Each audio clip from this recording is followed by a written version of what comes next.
seminar convened by NITRO, which is the network of inter and transdisciplinary research organisations, Oceania. I'm Ken Taylor, and I'll be chairing the seminar. Just before we get underway, I wanted to acknowledge the terrific interest we've had in this event, and we've had registrations from more than 15 countries across 5 continents, which means that for some of you, this is either very early or very late in the day. So thank you. We won't keep you beyond an hour.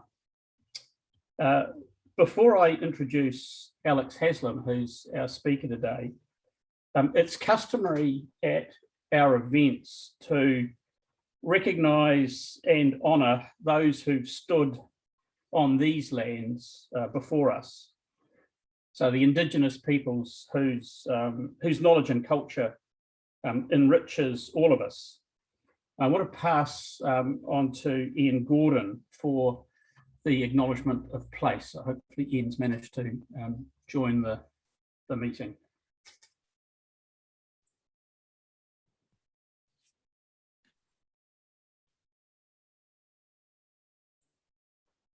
Hello. Hi, Ian. Okay. You're on. Oh, I'm on now, am I? Yes, you are. Okay. So welcome everyone. And it's traditional in Australia and New Zealand and other parts of the world to do an acknowledgement to country for the First Nations people of the land on which you meet. I am here in North Queensland, sitting on the land of the Woolgaroo, Kaba and Bindal people. I pay my respects to their elders past, present and future, and acknowledge them as the first custodians of the land on which I sit. And I acknowledge all of the First Nations people of the countries and lands on which we are meeting today.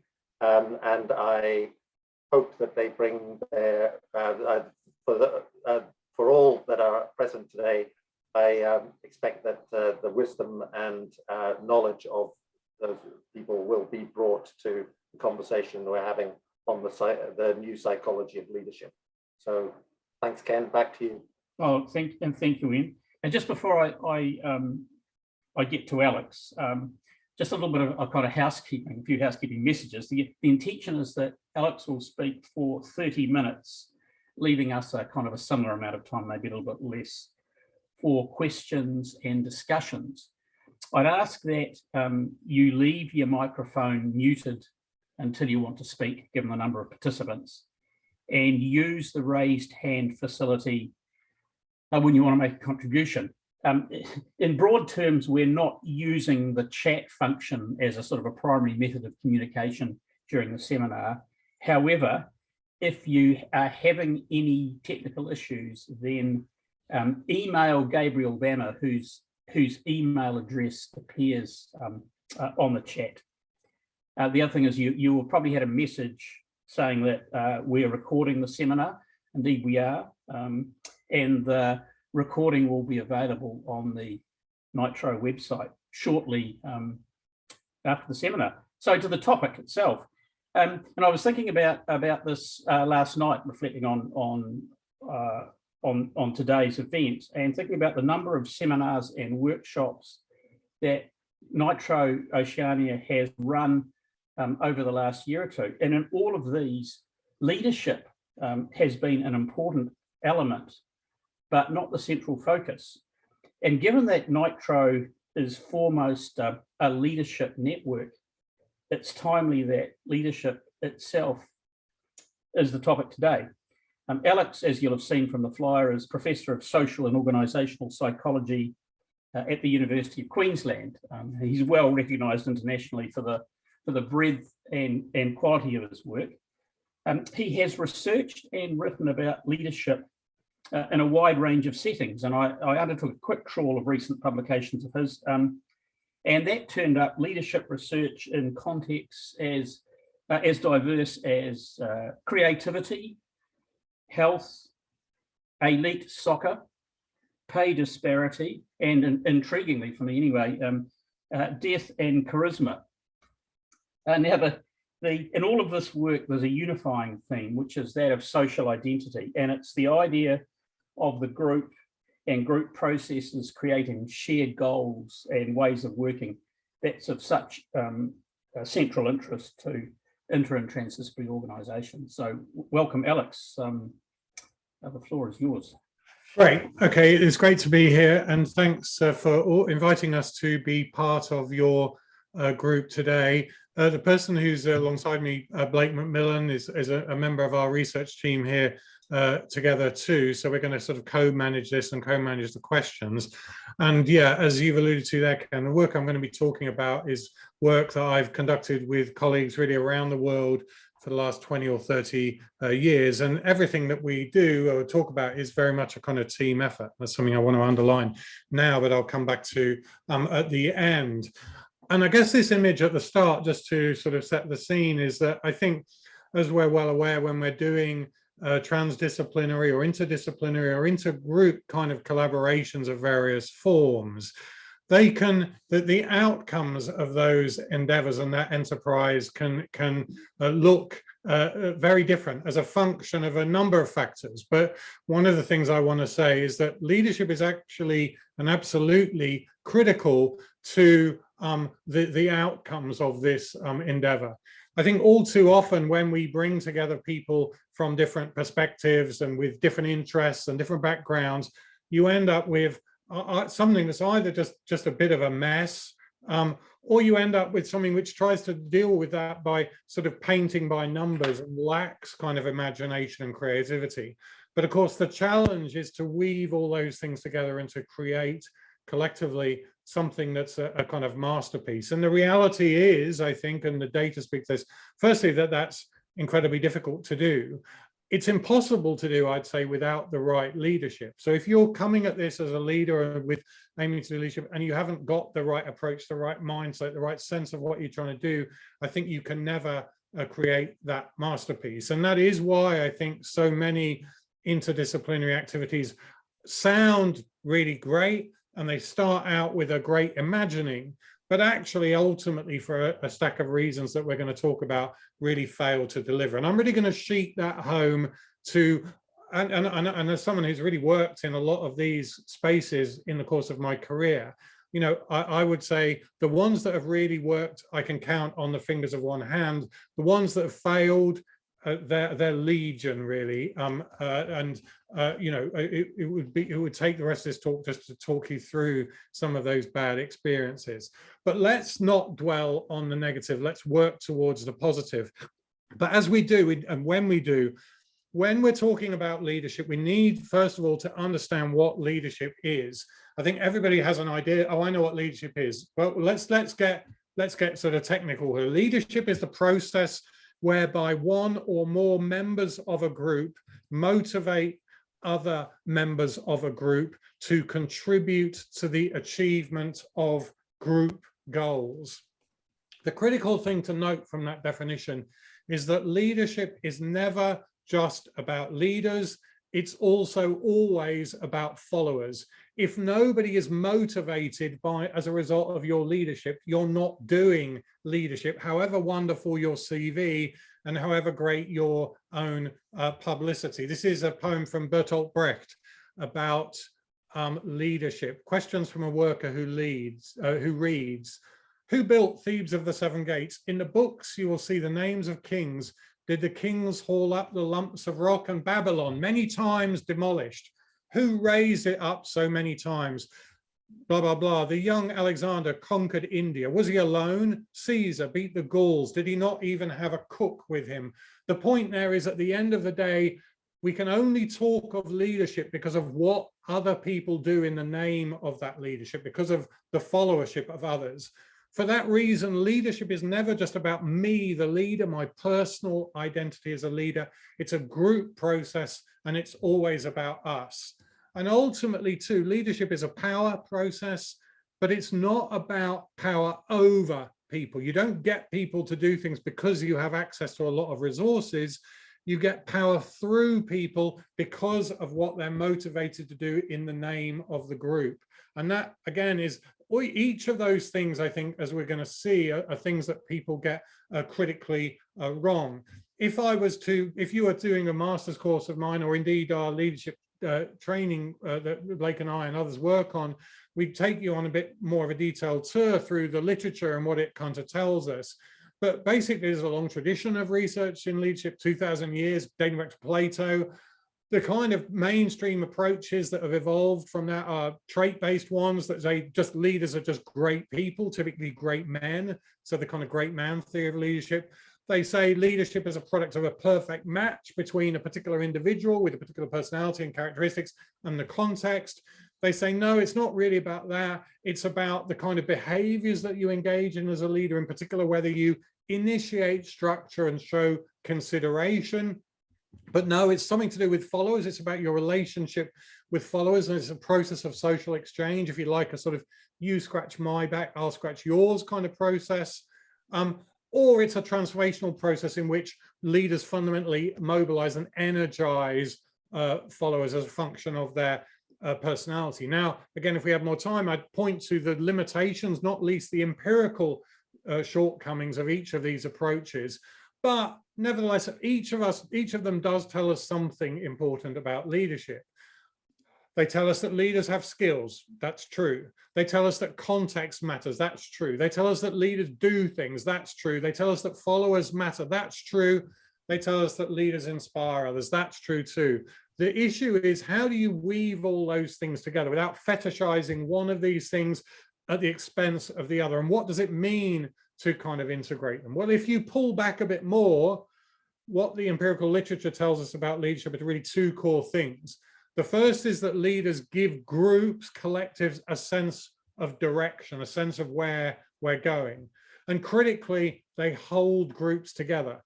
As a leader of a group, you're not always going to be successful. You're going to encounter failure lots of times. If you're in the field of sport, Ken mentioned that, you're not going to win the cup every season.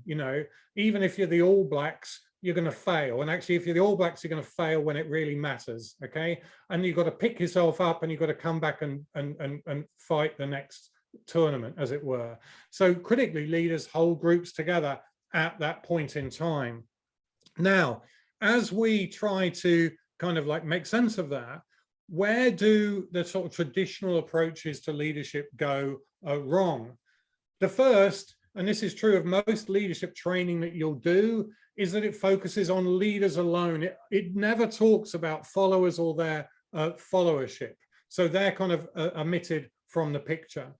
It also talks about leadership as if this is just a thing, an objective quality that's recognized by everybody. But that isn't the case. There's no leader, never has been a leader, never will be, whose leadership is recognized and applauded, celebrated, and pursued by everybody. There are moments, you saw one recently in New Zealand, I think, in the pandemic, when a leader like Jacinda Ardern can have very, very high levels of support.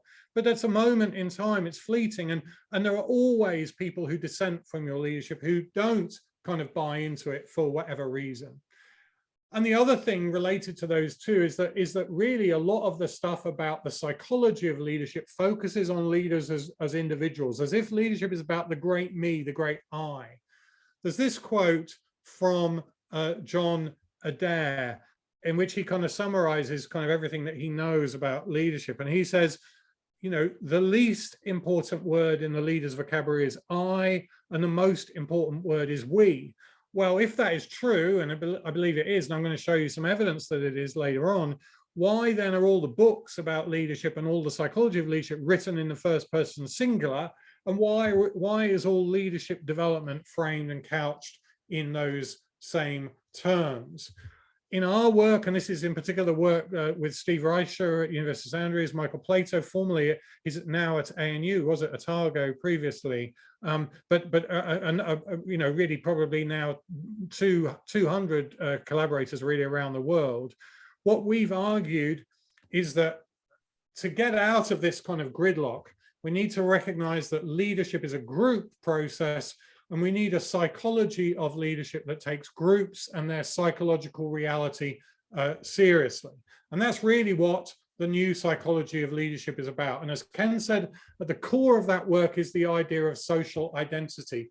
The idea that the self is not just about me and I, the self can be and often and is about we and us. And that relates to the internalization of relevant group memberships into our sense of self. So that rather than thinking about the self as me and I think about it as us and we. And 50 years of social identity research points to the fact that social identity is irreducible to personal identity. And in fact, if anything, we develop a strong sense of ourselves as individuals precisely from the strong social identities that we have. If I want to break you as a person, as an individual, the best way to go about that is to undermine your social identities, take away your family, your profession, your science, all of those things. What does social identity do? It turns other into self. Without social identity, you're all strangers to me. You've got no reason to listen to this talk. But if we share social identity as scientists or as scholars, or as members of some community of some form, then that provides a basis for us to engage with each other. And it's a basis for group behavior. So what you see is that social identity is this psychological platform for behavior. It feeds into processes like cooperation and trust. And critically, we argue it's important and critical for leadership. And what we argue in our research is that leaders exert influence, i.e. they over others, i.e. they do leadership, they motivate others as a function of their ability to embody a social identity that they share with other group members. So in those terms, leadership can be thought of as a process of social identity management that centers on as a leader's ability to create, represent, advance, and embed a shared special sense of us through a process that we refer to as identity leadership. But what we also know from our research is that there's a lot of context in which it's particularly difficult to develop that shared sense of identity, and multidisciplinary groups where people's primary allegiance and identification is routinely with their discipline, not with the collective, there are very particular challenges of identity leadership. Yet we know that if you don't rise to those challenges, if you don't cultivate and embed that sense of shared identity in people's lived experience, you won't be able to do leadership. In our research, we really unpack that idea in terms of 4 aspects of social identity management. The idea that leaders need to be identity prototypes, they need to be one of us, they need to advance our social identities, they need to do it for us, they need to create a sense of us, they need to be identity entrepreneurs, and they need to make us matter. That's really, really critical in the transdisciplinary phase. Too many interdisciplinary, transdisciplinary projects fail because they're a great idea, they sound nice, but they never make any difference to people's lived experience. So the critical thing there is identity impresarieship. And this is a part of a global identity leadership project that I and others, my colleagues here at UQ, but elsewhere, have really conducted now with over 40 researchers in 25 countries, 21 languages. So again, this science is a global, transnational, but also across different communities too. So there are psychologists in here, there's political scientists, there's sports scientists, and sociologists as well involved in that project. Again, just want to nail the points home here. Effective leaders are in-group prototypes. They represent us. That means a leader's more likely to be influential the more they're perceived to represent a social identity that we share. So as a leader, you need to be seen as one of us, not one of them. Really nice research shows that interdisciplinary research often fails because leaders are seen to be too wedded to one of the disciplines, their pet discipline. I remember I was involved in a project with some economists and sociologists and geographers and so on.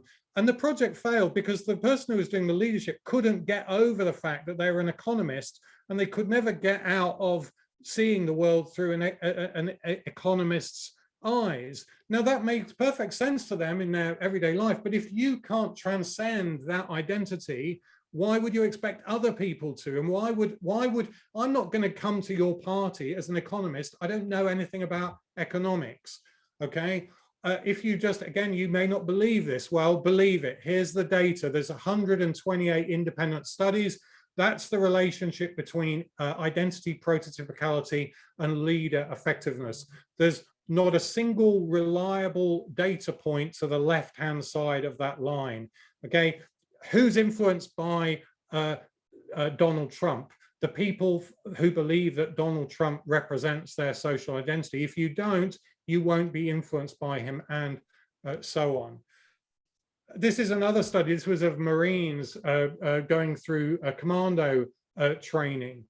What we were able to disentangle in this research was the difference between a leader who listens to and is interested in the group, and a leader who is interested in their own identity as a leader.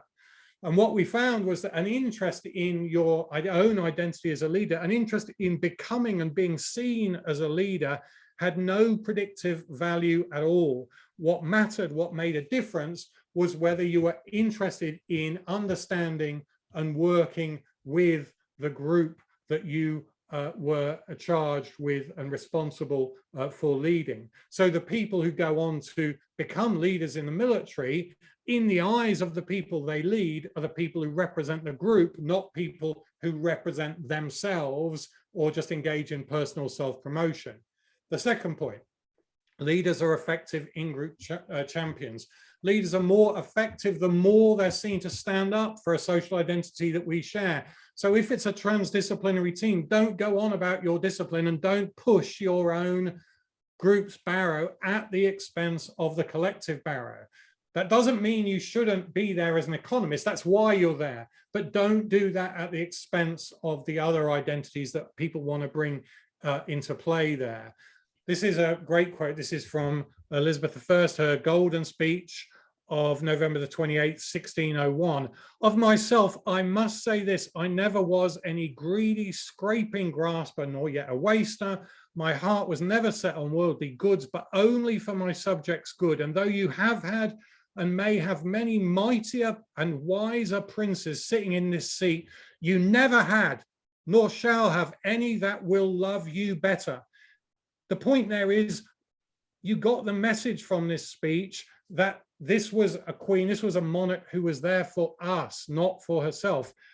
What was critical about Elizabeth's monarchy was that she was faced with a set of leadership challenges which are very similar to those of transdisciplinary, interdisciplinary research. She had to galvanize a nation that was in which there was a huge schism between Protestants and Catholics. They had a great enmity towards each other, huge fear of each other, huge identity threat around that. The way in which Elizabeth got over that and the way in which she took Britain, England into the golden age was by developing, standing for an identity that brought Protestants and Catholics together. And again, in part, whether you're seen as authentic as a leader depends on your ability to stand up for the group that you lead. Again, this is we have lots of data that basically speaks to this point, but the people that we see as authentic are the leaders who are of our in-group, however that in-group is defined, and also who advance the interests of that group. Often we think about authenticity as being true to yourself. Well, actually, this research led by my colleague Nick Steffens here at UQ shows that actually, no, as a leader, the more important thing is to be true to us, whoever us is. But I think the critical thing in the transdisciplinary, interdisciplinary space is often the identities that you start out with aren't particularly helpful because they're defined at a level of abstraction which doesn't imply superordinate meaning or superordinate collaboration. So the critical point there is that you have to work to cultivate identities which bring people together in the same tent. And here's Jacinda Ardern after the Christchurch massacre. It's not about saying we're Christians and Muslims, it's about saying that we are New Zealanders opposed to atrocity, and then being seen to represent and stand for that identity again. So you're not doing that from inside your own church. No, you're reaching out across that divide so that you are recognizable to people as us who otherwise might see you as emblematic of an out group. This is you mentioned, again, Ken mentioned some work we've done in the sporting arena. One of the issues in sporting teams is you often have to bring people who belong to different football clubs together to play for the national team. Well, that's again a transdisciplinary project, if you like. One of the problems that the England team has historically had is that it's never been able to get over, transcend the club divisions that people bring to the team, you know, whether it's as a Chelsea player, as a Liverpool player, as a Man United player, and there's lots of documentary evidence around that. Working with Gareth Southgate, and the head of performance psychology for the FA, we made the point that this is a social identity project. And one of the things about Gareth Southgate that made the England team so successful in recent years is precisely that he's grasped that nettle. This is him talking about the England team. We're a team with our diversity, our youth, that represents modern England. In England, we've spent a bit of time being lost as to what our modern identity is. I think we represent that modern identity, that diverse modern identity, and hopefully people can connect with us. You've got to do the identity work that makes sense of diversity in order for people to buy into the collective project and not leave their other identities at the door, but be able to bring them into play in meaningful ways. Finally, I said leaders are identity entrepreneurs.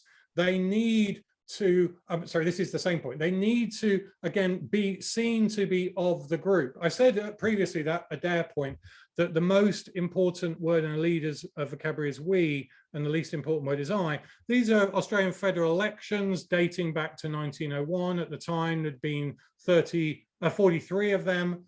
These are the number of times that the successful leader in their formal election speech referred to collective pronouns, we, us, and our. They did so once every 79 words. The people who lost that election, each of those elections, on average, they use those collective pronouns once every 136 words. So what you see there is the language of us is the language of kind of victory, is the language of success, of influence. And indeed, in 80% of those elections, the person who won them was the person who used collective pronouns the most. The final point, though, is that leaders don't just talk the talk. This is a critical point. They don't just talk the talk of identity leadership. They walk the walk. They create the structures that bring us together. There's an image of St. Paul's there, and that's an allusion really to St. Paul. Again, when St. Paul came to the fore in the formation of the Christian church, and lots of work in theology in this space, the Christian church was just a sort of collection of diverse but disparate and utterly uninterrelated sects, each of which kind of did their own thing, much like disciplines in science. The thing about St. Paul was that he brought those sects and cults together around the one church. And how did he do that? Well, there's Horrell, Esler, other eminent theologians argue he did social identity work. The key achievement, this is Horrell, of Paul's community-forming actions consisted in the bringing together of many people in one body, in the construction of new forms of solidarity that transcended former distinctions. So he did things like he instigated baptism. He brought in a common set of prayers. He had rituals and procedures that hadn't existed before. He also engaged in a kind of building project to create spaces where people could come together and share their celebration and love of Christ. And again, the point there was that ensured that the rhetoric of us is translated into group members' lived experience and some material reality. And those material structures then provide a platform for the creativity and followership of others. And again, we've got plenty of data that speaks to that. So wrapping up, and I've got 5 minutes left by my timing. To understand the psychology of leadership, we need to move beyond the individualistic models that have dominated understanding and training and the stuff that we do around that today. Leadership, I hope I've convinced you, is a we thing, not an I thing, and so is its psychology. More practically, we need to recognize that social identity, or that usness, is a key resource for organizations and societies that supports leadership and group functioning. Again, I think that's one of the points that's been really brought home by the pandemic, and we have lots of data really on that, on the importance of identity leadership for the success that companies have had or not in managing the pandemic. And what you see is that where leaders have not been able to, have not been interested in forging a sense of collective identity. And that's really the obvious countries there, I think, are US, Brazil, the UK.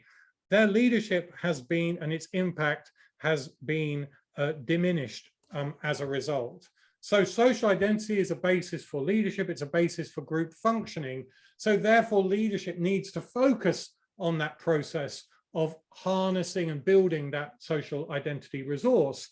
I think it's also, and I've mentioned COVID there, but I think it's also important to recognize that another reason why social identity matters, why that sense of usness matters, is not just that it contributes to group functioning, it's also critical for well-being and mental health. And that's something that we've talked a lot about in a lot of our other research. And again, that's something really brought home by the pandemic, the importance of group-based, identity-based connection for mental health. And what we see is, where people don't have that, well, their mental health's at risk. And a lot of discussion in Australia and a lot of other Western democracies, countries, around the sort of loneliness epidemic. Well, what's that about? It's really about, I think, the nature of work today, where we work in kind of atomized spaces. It's a product of kind of neoliberalism, where we're also actually, there's a sort of anti-union kind of movement where groups are vilified, pilloried, and legislatively, operated against.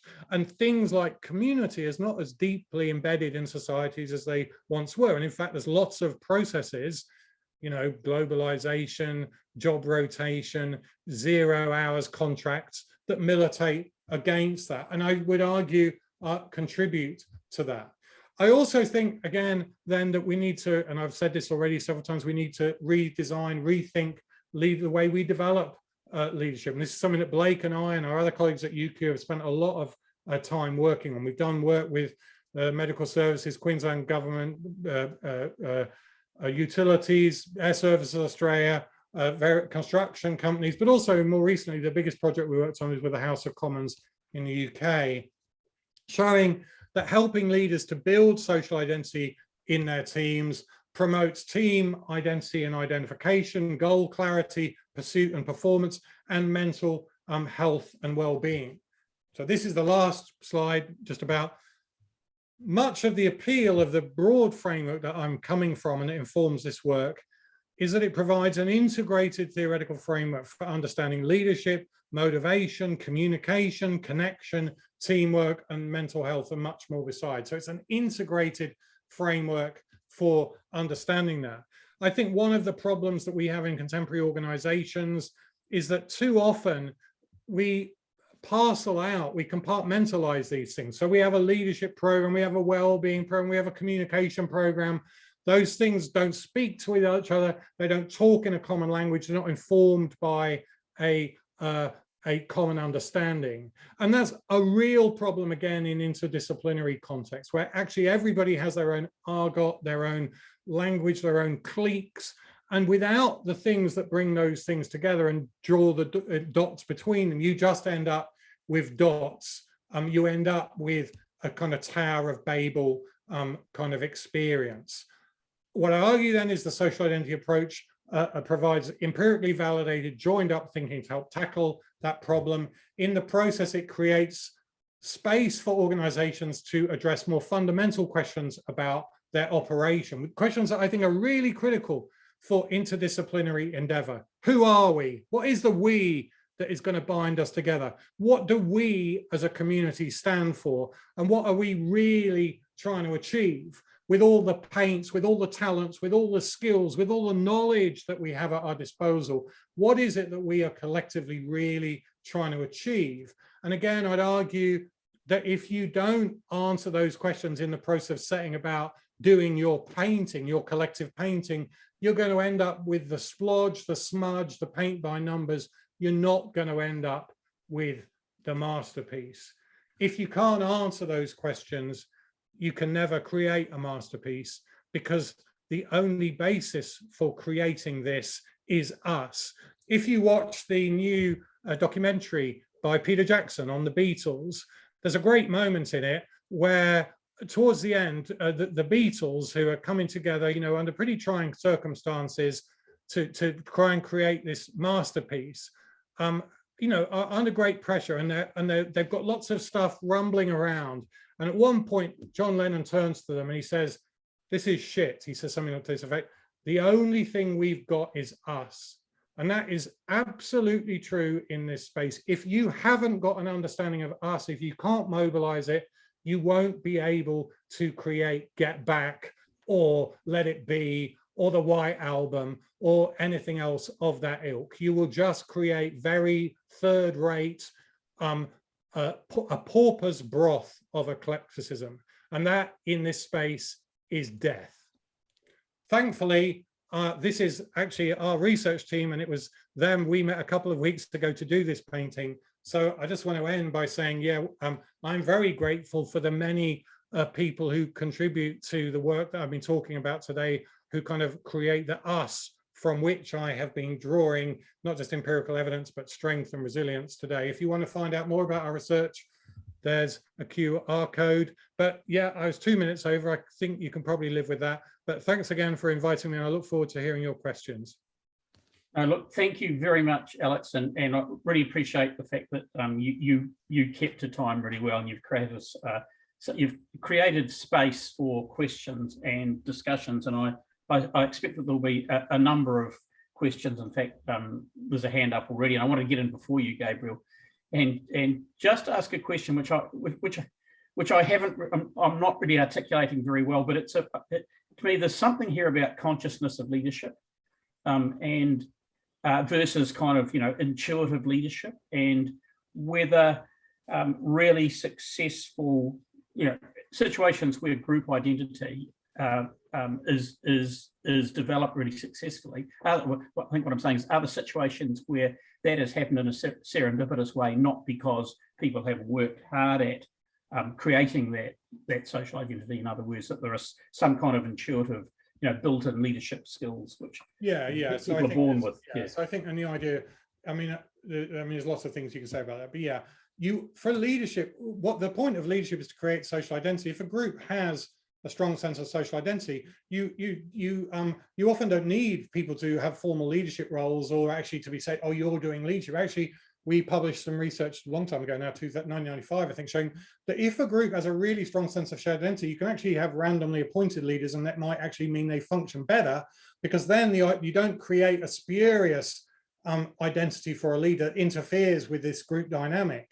So actually, yeah, really, the point here is, yeah, a group always needs social identity. It doesn't always need people who are formally designated as leaders. Your family probably works pretty well as a group, hopefully, but that's not because you have someone called the leader. Okay, it's because people just do leadership kind of spontaneously. And if you have to say, look, I'm the father, I'm the mother here, so listen to me, because that you're probably failing. That's an index of failure, not success. So and that's kind of true in lots of other things too. That doesn't mean just because you have got people who are called leaders that you're going to fail, but it means that if they have a particular understanding of what that means, that could interfere with these processes. But yeah, is it essentially, you see this a lot in sports teams. We did a lot of big projects with the AIS in Canberra with a guy called Rick Charlesworth, who is the captain of the Australian women's hockey team. They were probably one of Australia's most successful teams ever. They won 3 Olympic gold medals. They never had a captain, and they rotated their captain precisely for this reason, because they never wanted the individual to be above and apart from the group. Thank you. I've got Gabriel and then Ian. Thanks, Alex. So I'm curious about how much extra time it takes for the leader to build the social identity. So this is kind of a practical question, if you like. So leaving effectiveness to one side, I mean, you can argue that, it doesn't matter how much time it takes. If it's going to be more effective, you should do it. But if you're thinking about how much time do I have to devote to making the social identity stuff work, can you address that? I can, but I'm going to pass over to Blake, because Blake's the person who does a lot of the big practical delivery on these projects. He's just led the House of Commons project, and I think that's a question that often comes up, because one big question is how much does it take, and is it worth the investment of time? But Blake, do you okay to answer that? Yeah, so I think certainly what we're finding when we're talking with organisations and leaders within those organisations is that a lot of them aren't doing any of this at all, or certainly with any kind of great purpose. And the message that we've been putting to them is that certainly, the pandemic's heightened the need for this and increased sort of workloads, is that you have to work on this stuff, and you have to work on this stuff constantly. And so if you're forever cancelling your team meeting or rescheduling that kind of group activity, then you're eroding and undermining your sense of shared identity with the group. And so I don't know that there's a kind of an exact formula for it, but the thing, and I think it's probably relevant for this group, is whenever you look at project teams that come together within organisations, they'll generally start off and they'll do their introductions, and then they'll jump straight into the tasks that need to be solved and the activities and the reporting schedule. And so sort of our message is to stop, understand the group, and spend time understanding who's in the group and who we are as a group and what does it mean to be us before you dive into those sorts of activities, because it's that investment that's going to pay dividends down the track. Thanks, Blake. Ian. Thanks, Alex. That was a really excellent presentation, and a lot of what you said rings true in terms of what I see examples of where leadership works well. You talk about individuals as leaders here, but I think there's also the question around organizations as leaders in their in the ecosystems in which they operate. And I'm specifically thinking about research and university as organizations, and the challenge that there is for organizations to see themselves as part of a community rather than as entities that are in isolation. So I've seen a lot of examples where organizations talk about the fact that they want to be leaders in a particular ecosystem, and then use the you word a lot, as in the you word is otherness. So yeah. So you should do this, you can do that. I mean, how do you see what you're talking about in terms of the ways in which organizations themselves should operate as entities, particularly in the transdisciplinary space? Yeah, I think it's a great question. Like, and I think it does also, I think, speak to some really big, I think, background issues. So just quick say hello to ANU. So I did my PhD at ANU, and working with John Turner, who was really the sort of source of lots of this theory. And there's also a huge group of researchers working on precisely these issues there. Michael Plato, who's a co-author of The New Psychology of Leadership, is at ANU and a really fantastic scholar, but there's a lot of other people there too. Let's just stick with ANU. I think if you look at someone like Brian Schmidt, and you look at his kind of leadership and the way he deals with issues that pertain to academic matters, I've got a lot of time for him, because he rarely comes at a problem like, especially when he's dealing with the world, you never get the sense that he's just looking at it from the perspective of ANU. He's always saying, what do we need to do as scientists? What do we need to do as academics to make the case for what we do? Let's have a whole of sector kind of perspective on these things and what the real issues are, and let's not get bogged down in kind of turf wars between scientists and the humanities or whatever it is. So I think he's someone who absolutely understands the significance of that. And I think one of the reasons that we've got, we've got some problems in this space is precisely because what you see from leaders is, no, they're saying, no, you just need to explain to me why this university is better than that university, or why we're ranked 24th on the league table and they're only 48th. Why would you want to, someone said to us a couple of years ago, why would you want to collaborate with someone at the Nottingham Trent University? They're not even in the world's top 200. Well, as an academic, that's a totally nonsensical thing to say. The issue is, no, I'm not coming at this as a, I'm not giving you a talk today because I work for UQ. I'm giving you a talk today because I'm an academic who's interested in research questions, and I'm interested in getting you interested in, that stuff. So yeah, I think we really do need to say, what are the structural things, and what are the, if you like, what forms of identity impresarioship done by leaders in this space are actually interfering with these projects. So we always, one of the big issues here too, I think, is we always think, oh, leadership is a good thing, as if, oh, the more of it you get, the more outcomes you get. No, in the same way that you're doing entrepreneurship one for, you have one model of we, and you have one thing you're trying to do. There's often other people doing other forms of leadership in the space who are trying to mobilize other groups, often in ways that are directly inimical to your goals. So understanding that landscape, I think, is critical. But also, I think urging our leaders to reflect on the ways in which their own identity leadership makes some of their goals, and some of the goals that we share, more or less difficult to realize, is absolutely critical. So again, I don't know how many vice chancellors are going to be listening, or funding agencies are going to be listening to this talk, but if they are, I think there are some really important questions here to reflect on. So, Ken, we have a couple of questions in the chat. I was just, and it's good for these are coming up on my screen, so that's really quite useful. So I was going to read those questions out. Go ahead. The first of those is from Anna, who says, very convincing and intuitive. What about the how question? Are there any guides or group activities you use to find these common identities across a very heterogeneous group of stakeholders? And I think the word stakeholder is kind of really interesting when we're thinking about, the resolution of problems through transdisciplinary methodologies. This is a nice question. Again, perfect for Blake, because this is his work, and the stuff that he does in the field is exactly about this.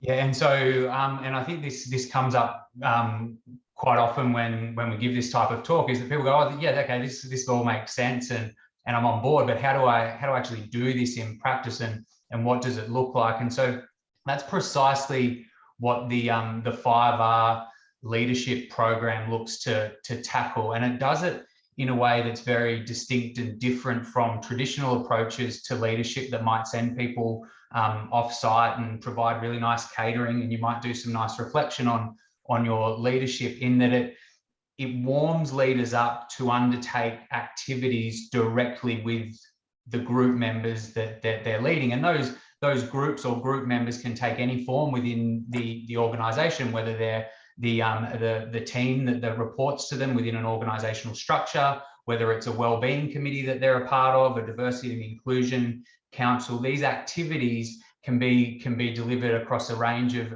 different groups. And so through that program and through the various R's, the readying, reflecting, representing, realizing, and then reinforcing, we're providing different activities for leaders to then go away with their groups, facilitate these activities, develop shared understanding and insight around some of the issues and the experiences of those team members, and then utilizing that in their leadership of that group. And so we then sort of precisely reflect and talk about that and debrief that within the program. So if you happen to scan the QR code that Alex put up, you'll find more information. Otherwise, we'll, in the follow-up material, send more information about the how part, because yeah, certainly that's precisely what I'm working on and precisely what industry is interested in.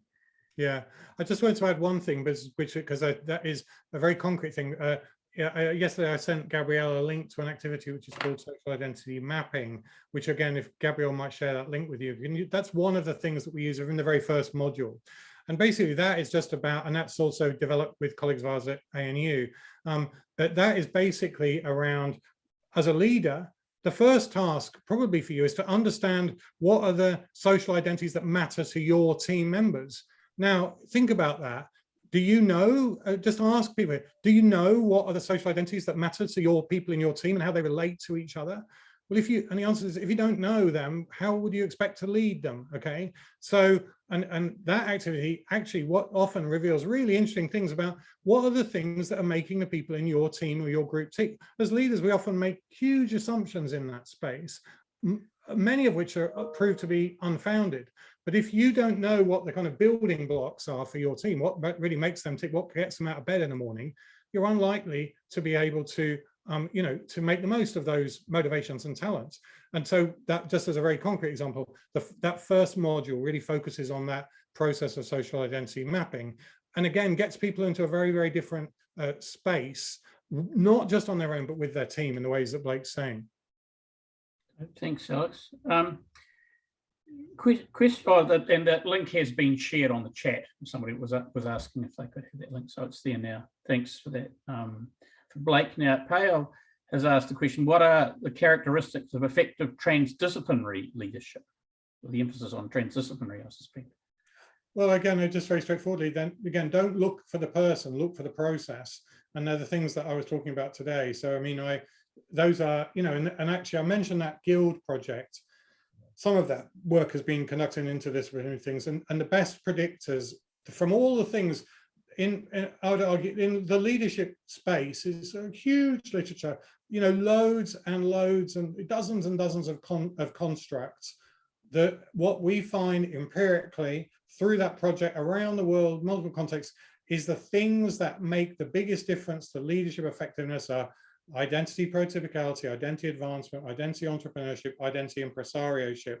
And those always need to be attuned to the group that you lead. And that's, again, is the point Blake's making.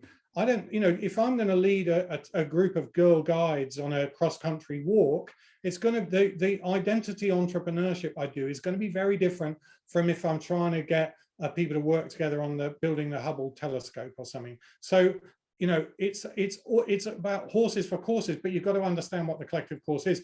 And I think part of the problem is that we always, everything that we understand about leadership is about traits and skills and abilities, as if these are pre-packaged things that you just have or don't have. And that I think, I mean, that is true, actually, that those things, that is that, but actually that doesn't provide the right starting point for being able to mobilize those. So what does that mean for the training needs of the group itself? Presumably the group has to think about how best it works in this sort of paradigm. Blake, yeah. Sorry, I've got distracted by the chat there, Ken. And Alex. Okay, I can do it. I'll do it then. But yeah. So so the point is, again, because we're saying leadership is a group process, it's always got to involve the group. So fundamentally, leadership is about group development. If you're doing group development, you're doing leadership. So again, what we would say is, yeah, you can't really have leadership without group development.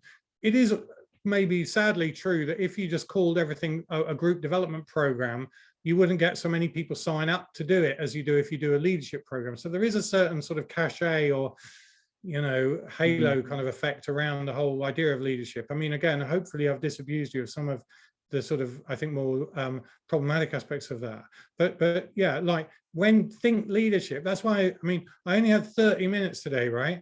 That was, the time was tight, but I still wanted to put in that Brecht poem. So every time you think of leadership, think of that Brecht poem. Who is hauling up the lumps of rock? Okay, it's not me, it's the people in my team. Again, it's Blake. Blake does all the hard work here, and other people on the team. Just one example, this project we have is a massive project with House of Commons. One of the most critical things is the IT that goes into it. Well, in my experience, getting really high quality IT support in a university is a nightmare. 2 days ago, we had a problem with IT, but because the IT people who are working on this project are really highly identified with it and really committed to it, and part of the us that we've created, they were motivated to solve that problem in about 20 minutes, okay? Whereas just to get a computer on my desk from the IT department, I've been waiting 3 months, okay? So if you don't lay the groundwork, you won't get the things that you need when you need them.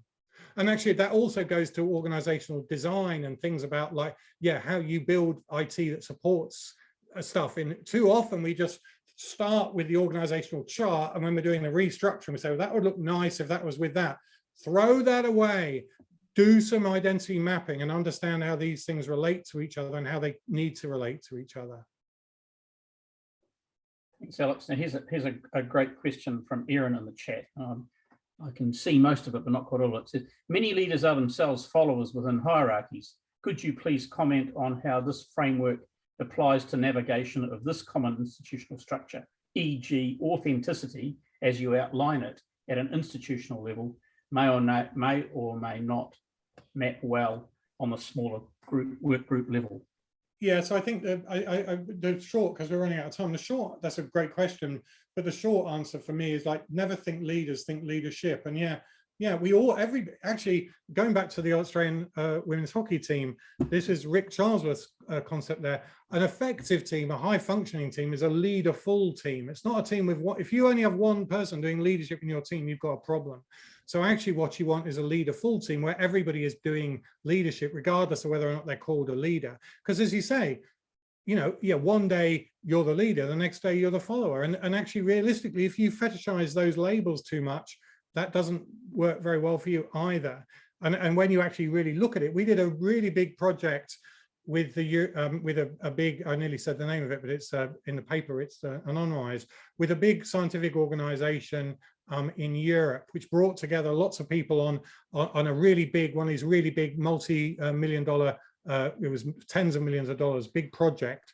And the key thing there was that actually what you see is that when that team was working well, you couldn't really tell who the leaders were. The only time when it was working badly, that's when people were saying, oh, I'm the leader, you know, and no, they weren't. So exactly that point, you know, that actually when, and there's other evidence, when a team is working really well, you won't be able to see who the leaders are because everybody will be doing the leadership.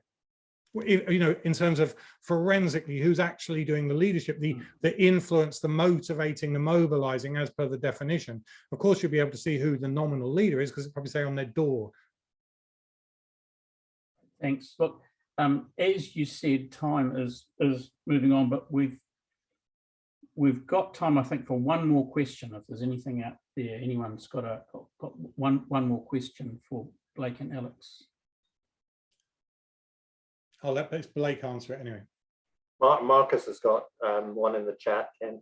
Oh, okay. Let me just, I can't see that, sorry. So it says, within the context of transdisciplinary challenges, how would social identity mapping address a mixed team of specialists utilising different methodologies? So I think first and foremost, the social identity mapping provides a framework and understanding into the different group memberships that matter to people to begin with. And so often the trap that people fall into is that they assume what group identities matter to the people that they're working with without really kind of asking them.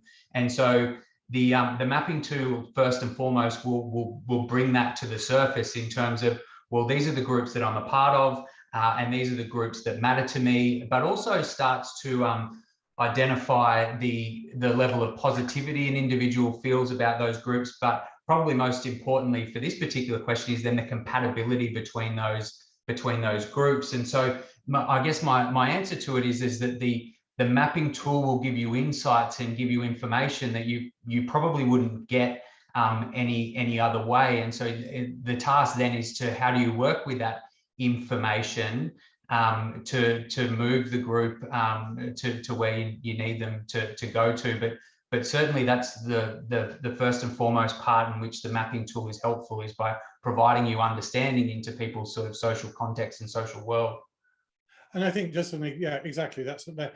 And whenever you do a project, you know, whenever you're doing it, and we've done this in lots of different places, I said, what you find, yeah, is that there's different clusters of groupings and stuff, and you know, and their relationships can be, you know, many in different forms. But then precisely that's, once you know that, that's exactly what you're doing in the rest of like the modules in 5R is, okay, let's do, how are we going to bring these things into alignment? How are we going to make sure that they're working with each other rather than against each other? How do we deal with issues of identity threat and other kinds of things that go on in that space? So the point there is, at least you understand at that point what the problem is and what the issues are that you need to prioritize.